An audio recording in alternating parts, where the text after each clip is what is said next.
अस्सलामु अलैकुम वरहमतुल्लाहि वबरकातुहू। नहमदुहु व नुसल्ली व नुसल्लिमु अला रसूलिहिल करीम, अम्मा बाद, फ़अऊज़ु बिल्लाहि मिनश शैतानिर रजीम, बिस्मिल्लाहिर रहमानिर रहीम। लक़द मन्नल्लाहु अलल मुअमिनीना इज़ बअस फ़ीहिम रसूला।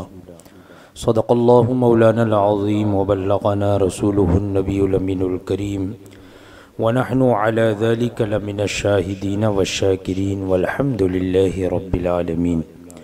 आइए सबसे पहले आक़ाए नामदार मदनी ताजदार रूही फ़िदा जनाब अहमद मुजतबा मोहम्मद मुस्तफ़ा सल्लल्लाहु तआला अलैहि वसल्लम की बारगाह बेकस पनाह में हदिया दुरूद निछावर करें। अल्लाहुम्मा सल्लि अला सय्यिदिना व मौलाना मुहम्मदिन मअदनिल जूदि वल करम व अला आलिहि व सहबिहि व बारिक व सल्लिम सलातन व सलामन अलैका या सय्यिदी या रसूलल्लाह सल्लल्लाहु तआला अलैहि वसल्लम। दरसे जाल हक़ में इससे पहले इल्मे गैब और इसी तरीक़े से बिदअत वग़ैरह से मुताल्लिक़ मसाइल बयान हुए। आज से इंशाअल्लाह तबारक व तआला एक नई बहस की शुरुआत हो रही है। ये बहस है महफ़िल मीलाद शरीफ के बयान में। इस बहस में दो बाब बयान होंगे। पहला बाब मीलाद शरीफ के सबूत में और दूसरा बाब इस पर एतराज़ात व जवाब में। पहला बाब जो होगा वो सबूत में कि महफ़िल मीलाद शरीफ साबित है, बल्कि अल्लाह तबारक व तआला ने कुरान पाक में भी ज़िक्र फरमाया, अहादीस करीमा और अक़वाल फ़ुक़हा और उलमा और उनके आमाल अफ़आल से भी साबित है।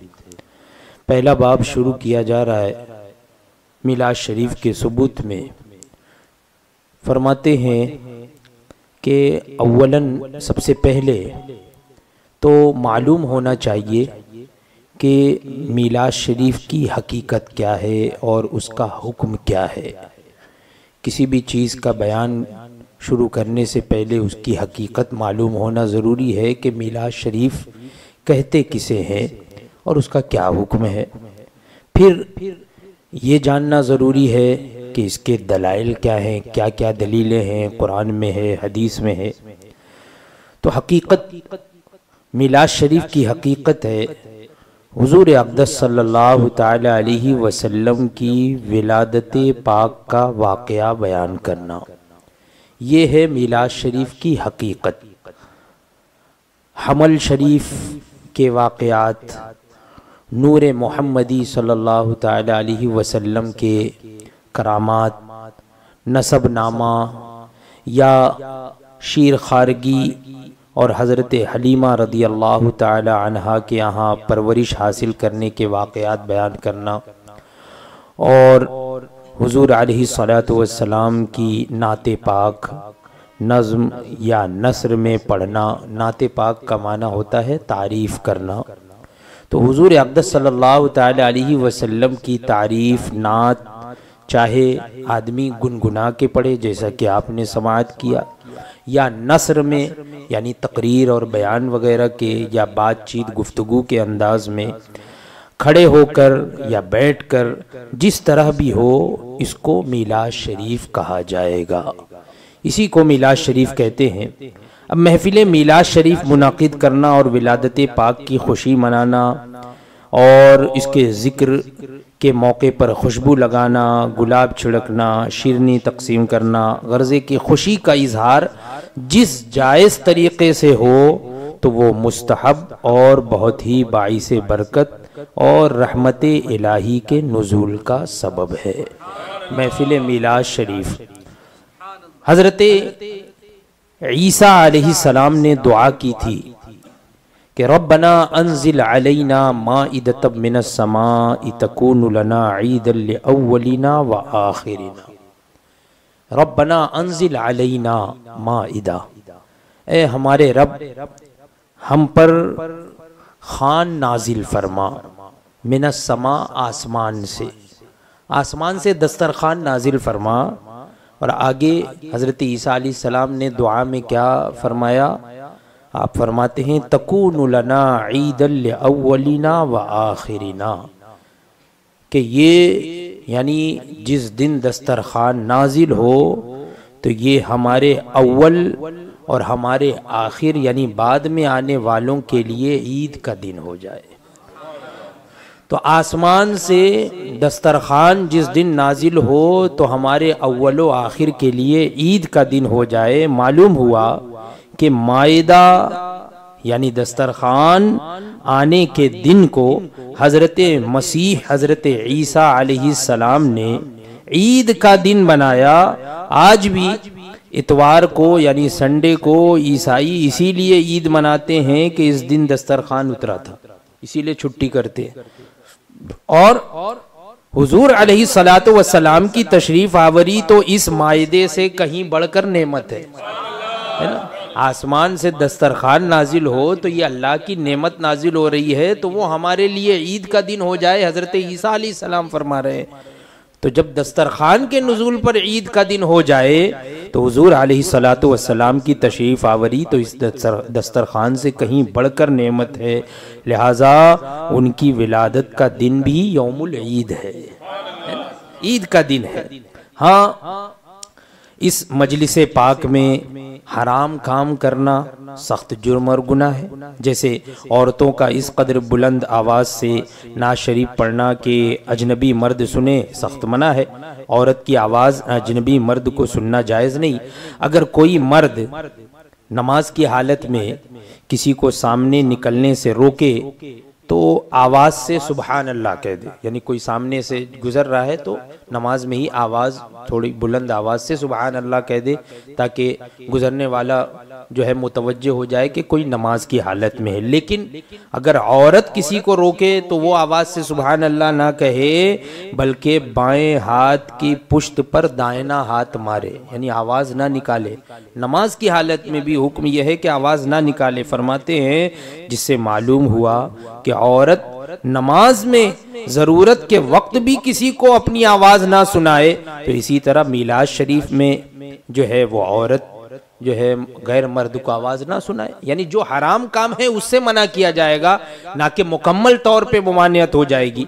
इसी तरह मीलाद शरीफ में बाजे के साथ नात खानी करना बहुत ही गुनाह है। ढोल बाजे वगैरह बजाना, बांसुरी बजाना या दूसरे जो मौसीकी के आलात इस्तेमाल करना, कि ये बाजा ये खेल कूद और लगवियात में से है। वैसे भी बाजे से खेलना हराम है, और ख़ास नात खानी जो कि इबादत है इसको बाजे पर इस्तेमाल करना और भी बड़ा जुर्म है, हराम है। अगर किसी जगह मीलाद शरीफ में ये खराबियां पैदा कर दी गई हों तो इन खराबियों को दूर किया जाए, लेकिन असल मीलाद शरीफ को बंद ना किया जाए। अगर औरत बुलंद आवाज से कुरान की तिलावत करे या लोग कुरान माज़अल्लाह बाजे से पढ़ने लगे, ढोल बाजे के साथ कुरान शरीफ की तिलावत करने लगे, मौसीकी के साथ कुरान की तिलावत करने लगे, तो इन बेहूदगियों को मिटा दो, कुरान पढ़ना ना रोको, क्योंकि ये इबादत है ना। कुरान पढ़ने से मना नहीं किया जाएगा क्योंकि ये इबादत है। जो बेहूदगियां उसमें आ जाएं तो उनसे मना किया जाएगा। मिलाद शरीफ कुरान व अहादीस व अक़वाल उलमा और मलाइका और पैगंबरों के फेल से साबित है। कुरान करीम में इरशाद हुआ, रब तबारक व तआला फरमाता है वज़कुरू निअमतल्लाहि अलैकुम, और अल्लाह की नेमतों का जिक्र करो, अल्लाह की नेमतों को याद करो, जो तुम पर अल्लाह की नेमतें हैं उसका जिक्र करो। फरमाते हैं हुजूर की तशरीफ आवरी अल्लाह की बड़ी नेमत है, मिलाद पाक में इसी का जिक्र है, यानी ये अल्लाह की नेमत का जिक्र है। लिहाजा महफिल मीलाद करना ये इस आयत पर अमल है कि अल्लाह तबारक व तआला इरशाद फरमा रहा है कि मेरी नेमतों का जिक्र करो, तो अल्लाह की नेमत हुजूर की तशरीफ़ आवरी, हमारे दरमियान हुजूर तशरीफ़ लाए, ये इससे बढ़कर कौन सी नेमत हो सकती है।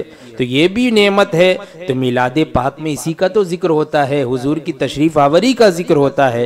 लिहाजा महफिल मिलाद करना इसी आयत पर अमल है। इसी तरह कुरान पाक में है, व अम्मा बिनिअमति रब्बिका फहद्दिस, अपने रब की नेमतों का खूब खूब चर्चा करो, जिक्र करो, चर्चा करो। और हुजूर अलैहिस्सलातु वस्सलाम की दुनिया में तशरीफ़ आवरी तमाम नेमतों से बढ़कर नेमत है कि रब ताला ने इस पर एहसान जताया। रब तबारक व ताला ने इस पर एहसान जताया है। अल्लाह तबारक व ताला ने एहसान जताया, लक़द मन्नल्लाहु अलल मुमिनीना इज़ बअस फ़ीहिम रसूला। अल्लाह तबारक व ताला इरशाद फरमाता है, बेशक अल्लाह ने एहसान फरमाया मोमिनीन पर कि जिस वक्त उन्हीं में एक रसूल मबूस फरमाया। तो ये तो अल्लाह की सबसे बड़ी नेमत है कि अल्लाह तबारक व ताला ने इस नेमत के अता करने पर एहसान जताया है। तो फरमाते हैं कि इसका चर्चा करना ये इसी आयत पर अमल है, व अम्मा बिनिअमति रब्बिका फहद्दिस, कि अपने रब की नेमतों का खूब खूब चर्चा कर, है ना। आज किसी के फर्जंद पैदा हो, किसी के यहाँ बेटे की विलादत हो जाए, तो हर साल तारीख़ पैदाइश पर सालगिरह का जश्न करता है, बर्थडे वगैरह मनाया जाता है। किसी को सल्तनत मिल जाए, बादशाहत मिले, तो हर साल इस तारीख़ पर जश्न जुलूस मनाता है।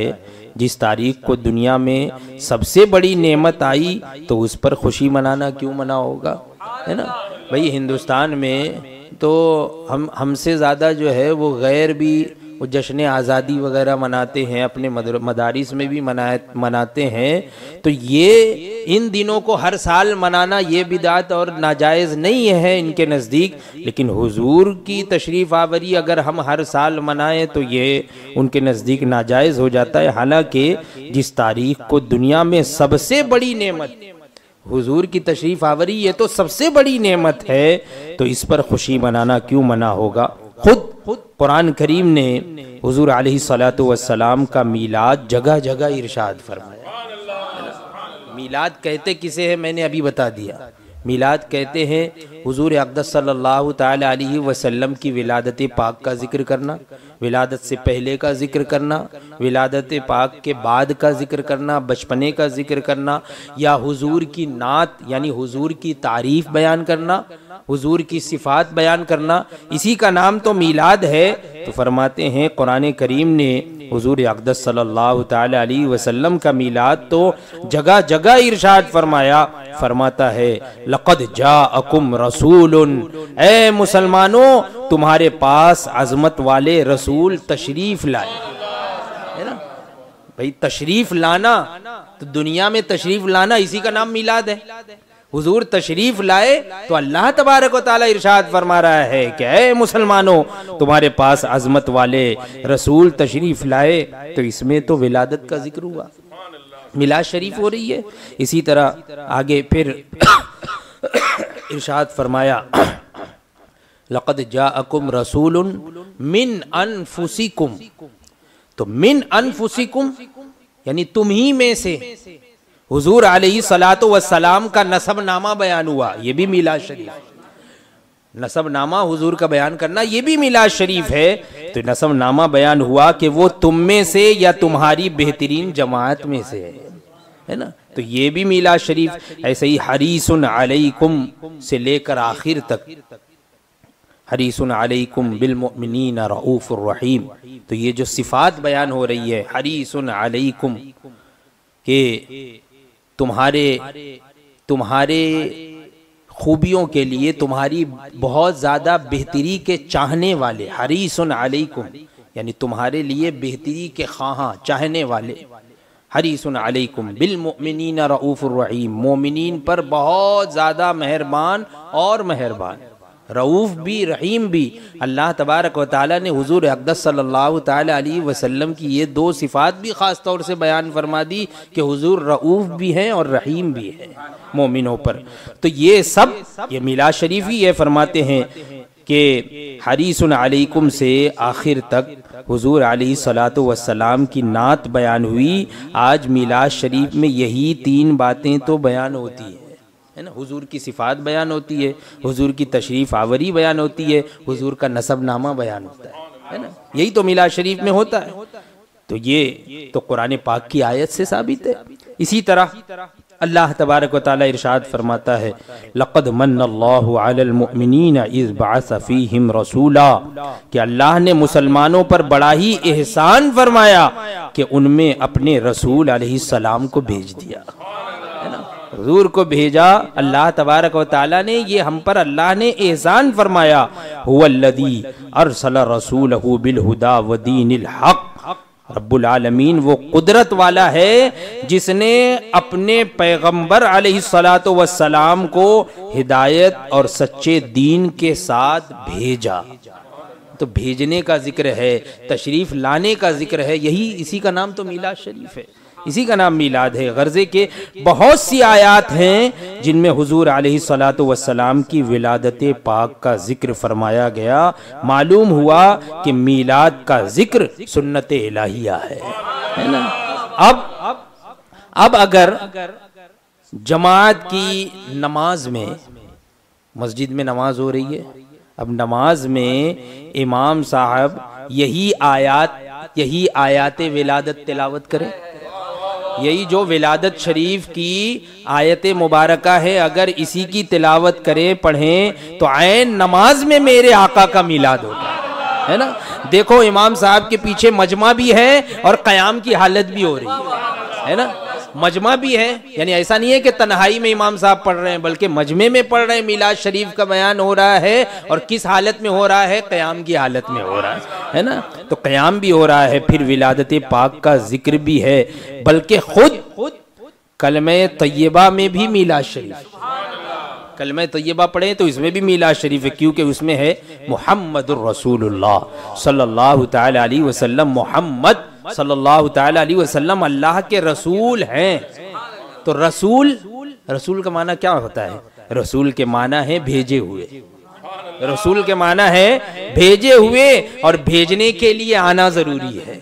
इसका मतलब उसमें भी तशरीफ आवरी का जिक्र है। तो हुजूर अलैहिस्सलातु वस्सलाम की तशरीफ आवरी का जिक्र तो कलमे तय्यबा में भी हो गया, असल मिलाद पा लिया गया। पता ये चला कि दिल से जो कलमे तय्यबा पढ़ ले तो वो सुन्नी मुसलमान, कि मिलाद शरीफ का भी जिक्र कर लेगा वो जब कलमे तय्यबा पढ़ेगा। तो कुरान करीम ने तो अंबिया अलैहिमुस्सलाम का भी मिलाद बयान फरमाया, सिर्फ हुजूर ही नहीं, अंबिया अलैहिमुस्सलाम का भी मिलाद बयान फरमाया गया। सूरह मरियम, हजरते मरियम रदियल्लाहु ताला अन्हा, ये हजरते सैयदना ईसा अला नबीना वालैहि सलातो वस्सलाम की वालिदा मोहतरमा हजरते मरियम, आपका हामिला होना, किस तरह से आप जो है हमल शरीफ से हुई, फिर हजरत ईसा अलैहिस्सलाम की विलादत पाक का जिक्र, ये सब कुरान पाक में सूरह मरियम में आप पढ़ेंगे तो ये सब मिलेगा। हत्ता के हजरत मरियम का दर्दे ज़ह और इस तकलीफ में जो कलिमात आपने फरमाए कि या लैतनी मित्तु क़ब्ल हाज़ा, काश मैं जो है इससे पहले ही मुझे मौत आ जाती, ये जो कलिमात आपने फरमाए, फिर उनकी मलाइका की तरफ से तसल्ली पाना, फिर ये कि हजरत मरियम ने उस वक्त क्या ग़िज़ा खाई, है ना, कि वो सूखा खजूर का दरख्त था, तो इरशाद हुआ हुज़्ज़ी इलैकी बिजिज़्इन नख़ला तुसाक़ित अलैकी रुतबन जनिया। सूरह मरियम में इरशाद हुआ है कि ये जो दरख्त है इसको हिलाओ तो पकी हुई खजूरें गिरेंगी, है ना। तो वो उस वक्त क्या ग़िज़ा खाई, फिर हजरत ईसा अलैहिस्सलाम का कौम से कलाम फरमाना, जब हजरत ईसा अलैहिस्सलाम अभी गोद में हैं और उस वक्त आप जो है वो इरशाद फरमा रहे हैं कि मैं अल्लाह का रसूल हूँ, अल्लाह का नबी हूँ। तो हजरत ईसा अलैहिस्सलाम का कौम से कलाम फरमाना, गर्जे के सब ही बयान फरमाया। और यही तो मीलाद खां भी पढ़ता है कि हजरत आमिना खातून ने विलादत पाक के वक्त फलां फलां मोजज़ात देखे, फिर फिर ये फरमाया, फिर इस तरह हुराने बहिश्ती आपकी इमदाद को तशरीफ़ लाई, फिर काबे मुअज़्ज़मा ने आमिना खातून के घर को सजदा किया वगैरह वगैरह। वही कुरानी सुन्नत है। इसी तरह कुरान ने हज़रत मूसा अलैहिस्सलाम की पैदाइश, उनकी शीर खारगी, उनकी परवरिश, उनकी बकरियां चराना, उनका निकाह, उनको नबूवत मिलना, सब कुछ बयान फरमाया है। यही बातें मिलाद पाक में भी होती है। मिलाद शरीफ में भी हम इसी तरह का बयान करते हैं। मदारिजुन नबुवा वगैरह ने फरमाया कि सारे पैगंबरों ने अपनी अपनी उम्मतों को हुजूर अलैहिस्सलातु वस्सलाम की तशरीफ आवरी की खबरें दी। जो पहले तशरीफ लाए अंबियाए किराम, उन तमाम अंबियाए किराम ने अपनी अपनी उम्मतों को हुजूर की तशरीफ आवरी की खबर दी। बल्कि हज़रत ईसा अलैहिस्सलाम का फरमान तो कुरान ने भी नकल फरमाया कि वह मुबश्शिरम बिरसूली यअती मिन बाद इस्मुहु अहमद। ये इरशाद हुआ कि मैं ऐसे रसूल की खुशखबरी देने वाला हूँ जो मेरे बाद तशरीफ लाएंगे, उनका नाम पाक अहमद है ना। तो सुभान अल्लाह, बच्चों के नाम पैदाइश के 7वें रोज माँ बाप रखते हैं, मगर विलादते पाक से 570 साल पहले हजरत ईसा मसीह अलैहिस्सलाम फरमाते हैं कि उनका नाम अहमद है ना। ये नहीं कि अहमद होगा ना फरमाया। मालूम हुआ कि उनका नाम पाक रब तबारक व तआला ने रखा। अब कब रखा ये तो रखने वाला जाने, है ना। तो ये भी मिलाद शरीफ है। सिर्फ फर्क इतना हुआ कि इन हजरात ने अपनी कौम के मजमों में फरमाया कि वो तशरीफ लाएंगे, और हम अपने मजमों में कहते हैं कि वो तशरीफ ले आए, है ना। वो फरमाते थे कि लाने वाले हैं, लाएंगे, और हम ये कहते हैं तशरीफ ले आए। फर्क माजी और मुस्तकबिल का है, बात एक ही है। साबित हुआ कि मीलाद सुन्नते अंबिया भी है। तो यहाँ 3 चीजें साबित हुई कि मीलाद सुन्नते इलाहिया भी है, सुन्नते कुरानिया भी है, और सुन्नते अंबिया भी है। रब तबारक व तआला फरमाता है, कुल बिफज़लिल्लाहि व बिरहमतिही फबिज़ालिका फल्यफ़रहू, यानी अल्लाह के फजल और रहमत पर खूब खुशियां मनाओ। अल्लाह के फजल पर और अल्लाह की रहमत पर खूब खुशियां मनाओ। मालूम हुआ कि फजले इलाही पर खुशी मनाना हुक्म इलाही है। अल्लाह तबारक व तआला हुक्म फरमा रहा है कि खुशियां मनाओ। ये नहीं कि बस ऐसे ही कि इन्होंने खुशी मनाई, बल्कि अल्लाह तबारक व तआला हुक्म फरमा रहा है कि फजले इलाही के मिलने पर खुशी मनाना ये हुक्म इलाही है। और हुजूर अलैहिस्सलातु वस्सलाम रब का फजल भी है और रब की रहमत भी है ना।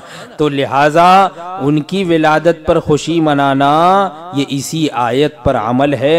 और चूंकि यहाँ खुशी मुतलक है, कोई कैद नहीं है कि इस तरह खुशी मनाओ और इस तरह खुशी मत मनाओ, बल्कि मुतलक है। लिहाजा हर जायज खुशी इसमें दाखिल है। जिस जायज तरीके से हम चाहें तो खुशी मना सकते हैं, कोई कैद नहीं है। लिहाजा महफिल मीलाद करना, वहाँ की ज़ेबो ज़ीनत, सज धज वगैरह सब बाइसे सवाब है ना। तो ये 3 आयात करीमा दलाइल और जिसकी रोशनी में ये साबित हुआ कि मीलाद पाक में हुजूर की विलादत तय्यबा से पहले का जिक्र, विलादत पाक के वक्त का जिक्र, विलादत पाक के बाद का यानी बचपने का जिक्र, ये सब मीलाद शरीफ में दाखिल है। और ये सुन्नत इलाहिया भी है, सुन्नत कुरानिया और सुन्नत अंबिया भी है। तो ये चंद बातें जिक्र हुई। इंशाअल्लाह तबारक व तआला आइंदा भी मिलाद शरीफ के सबूत में चंद बातें जिक्र की जाएंगी। अल्लाह तबारक व तआला हम तमाम लोगों के अक़ीदे और ईमान की हिफाजत फरमाए और खूब हुजूर अक़दस सल्लल्लाहु तआला अलैहि वसल्लम का महफिल मिलाद करने की तौफ़ीक़ अता फरमाए। व आख़िरु दावाना अनिल हम्दुलिल्लाहि रब्बिल आलमीन।